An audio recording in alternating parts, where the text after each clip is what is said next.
اعوذ باللہ من الشیطان الرجیم، بسم اللہ الرحمن الرحیم۔ السلام علیکم ورحمۃ اللہ وبرکاتہ۔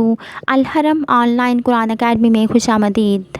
آج میں آپ کو خدا سے دعا مانگتے رہنے کے متعلق ایک حدیث مبارکہ پڑھ کے سناؤں گی، لیکن اس سے پہلے میں آپ لوگوں سے گزارش کروں گی کہ آپ لوگوں نے اس پر عمل کرنے کی کوشش کرنی ہے اور اس کے ساتھ ساتھ اپنے دوستوں میں سے ضرور شیئر کرنا ہے اور ہمارے ساتھ صدقہ جاریہ کا حصہ بننا ہے۔ تو چلتے ہیں حدیث کی طرف۔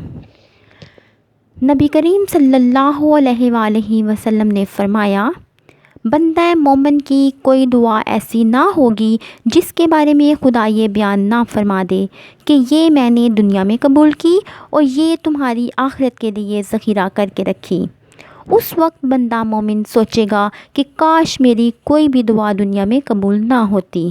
اس لیے بندے کو ہر حال میں دعا مانگتے رہنا چاہیے۔